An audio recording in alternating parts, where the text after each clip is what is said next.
इस Radhika institute of teacher training से मैं प्रवक्ता रीता दीक्षित अपने BEd 19 4th सेमेस्टर के स्टूडेंट्स का इस ऑनलाइन क्लासेस में एक बार फिर से स्वागत करती हूं।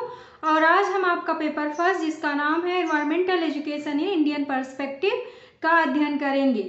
तो उसमें हम लोगों ने पिछली क्लास में जो पर्यावरणीय शिक्षा को किन विधियों द्वारा प्रभावी बनाया जा सकता है, उसके अंतर्गत हम लोगों ने लेक्चर मेथड जो है व्याख्यान विधि का अध्ययन किया। और आज जो हमारा सेकेंड टॉपिक है वो है डिस्कशन मेथड, विचार विमर्श विधि। तो विचार विमर्श विधि के द्वारा किस तरह से हम पर्यावरणीय शिक्षा को प्रभावी बना सकते हैं, इसके बारे में आज हम जानेंगे। तो आइए शुरू करते हैं अपना हम ये टॉपिक जो है डिस्कशन मेथड, यानी कि विचार विमर्श विधि। पर्यावरण के अनेक प्रकरणों का अध्ययन इस विधि द्वारा किया जा सकता है। जो भी पर्यावरण के टॉपिक्स हैं डिफरेंट टाइप के, उनका हम इस विधि के द्वारा अध्ययन कर सकते हैं। इस विधि के अंतर्गत विद्यार्थियों के सम्मुख पर्यावरण की कोई भी समस्या रखी जाती है तथा विद्यार्थियों के अध्ययन हेतु संदर्भ ग्रंथों की सूची देने के साथ साथ अध्ययन के लिए पर्याप्त समय प्रदान किया जाता है। निश्चित समय पर शिक्षक के निर्देशन में समस्या के विभिन्न पहलुओं पर परस्पर विचार विमर्श करके समस्या का समाधान ढूंढा जा सकता है। यानी कि ये जो डिस्कशन मेथड है, विचार विमर्श विधि है, उसके अंतर्गत क्या करते हैं, विद्यार्थियों के सामने पर्यावरण की कोई भी समस्या रखी जाती है। जो भी पर्यावरण से संबंधित समस्या है उसमें से कोई भी समस्या एक रखी जाती है तथा विद्यार्थियों के अध्ययन हेतु संदर्भ ग्रंथों की सूची देने के साथ साथ अध्ययन के लिए पर्याप्त समय प्रदान किया जाता है। जो भी उस टॉपिक से रिलेटेड बुक्स हैं उनके बारे में उनको दिया जाता है, बताया जाता है और उनको एक निश्चित पर्याप्त समय दिया जाता है और उस निश्चित समय पर शिक्षक के निर्देशन में समस्या के विभिन्न पहलुओं पर परस्पर विचार विमर्श करके समस्या का समाधान ढूंढा जाता है।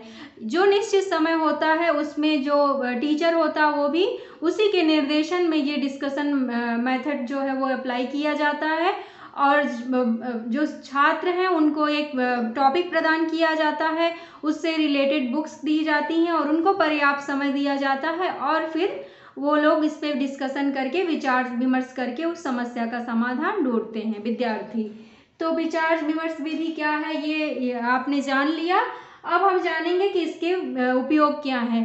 तो उपयोग क्या है इसके, फर्स्ट जो हमारा पॉइंट है वो है इस विधि द्वारा विद्यार्थियों में स्वाध्याय के गुण का विकास होता है।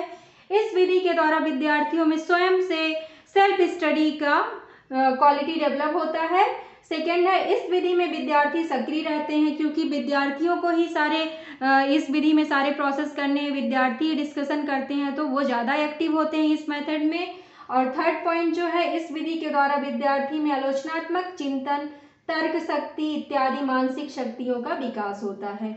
चूंकि विद्यार्थी स्वयं आपस में डिस्कशन करते हैं तो उनके अंदर आलोचनात्मक चिंतन का विकास होता है, तर्क शक्ति का विकास होता है और बहुत सारी जो मानसिक शक्तियां हैं उनका विकास होता है। तो और हमारा जो फोर्थ पॉइंट है जो उपयोग में है वो है इस विधि द्वारा विद्यार्थी में आत्मनिर्भरता तथा आत्मविश्वास की भावना का विकास होता है।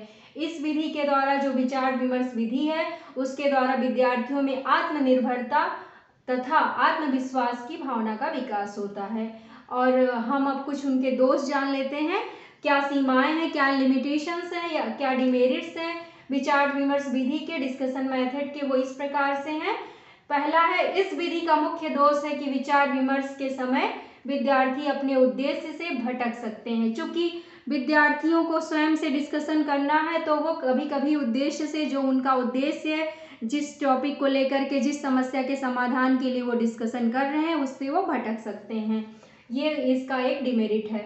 और सेकंड पॉइंट जो है, सभी विद्यार्थी इसमें यह सहभागिता नहीं निभा सकते हैं बल्कि कुछ श्रोता मात्र बन के रह जाते हैं। सभी विद्यार्थी इसमें सहभागिता नहीं निभा सकते हैं क्योंकि एक ग्रुप डिस्कशन होता है तो उसमें सारे जो विद्यार्थी होते हैं कभी कभी पार्टिसिपेट नहीं कर पाते हैं। जो थोड़ा तेज होते हैं वो ज़्यादा उसमें पार्टिसिपेशन अपना दिखाते हैं और कुछ सिर्फ उनकी बातों को सुनते हैं। तो ये डिमेरिट्स है कि सभी विद्यार्थी इसमें सहभागिता नहीं निभा सकते हैं बल्कि कुछ श्रोता मात्र बनकर रह जाते हैं। और जो लास्ट डिमेरिट है वो है थर्ड पॉइंट, इस विधि में अनुशासनहीनता की समस्या हो सकती है तथा विषय वस्तु तेज गति से आगे नहीं बढ़ पाती है। ये जो डिस्कशन मेथड है, विचार विमर्श विधि है, इसमें अनुशासनहीनता की समस्या आ सकती है, क्योंकि जो गाइडलाइंस है, जो निर्देश दिए जाते हैं, जो डायरेक्शन टीचर्स के द्वारा दिए जाते हैं, कभी कभी जो स्टूडेंट्स हैं, छात्र हैं, उसको फॉलो नहीं करते हैं, वो अनुशासनहीनता दिखाते हैं और जो विषय वस्तु है वो तेज गति से आगे नहीं बढ़ पाती है। जो टॉपिक दिया गया है, जो समस्या उनको प्रदान की गई है, वो सही समय पे वो उस पे डिस्कशन नहीं कर पाते हैं। तो ये सारे डिमेरिट्स थे और कुछ जो मेरिट्स थे, उपयोग थे, ये आज हम लोगों ने विचार विमर्श विधि जो है आपका डिस्कशन मेथड, उसके बारे में हम लोगों ने पढ़ा, जो हमारे यूनिट 3 का एक टॉपिक है। और अगर आप लोगों को मेरा ये वीडियो अच्छा लगा हो तो प्लीज़ इसे लाइक करें, शेयर करें और चैनल को जो भी हमारे नए स्टूडेंट्स हैं या जो भी हमारे नए व्यूवर्स हैं वो ज़रूर सब्सक्राइब कर लें। और अगर आपको कोई समस्या है, कुछ भी आप पूछना चाहते हैं तो कमेंट बॉक्स में जाकर मुझे ज़रूर कमेंट करें, मुझे बहुत अच्छा लगेगा। और फिर अगले क्लास में हम एक नए वीडियो में एक नए टॉपिक के साथ आपके सामने आएंगे।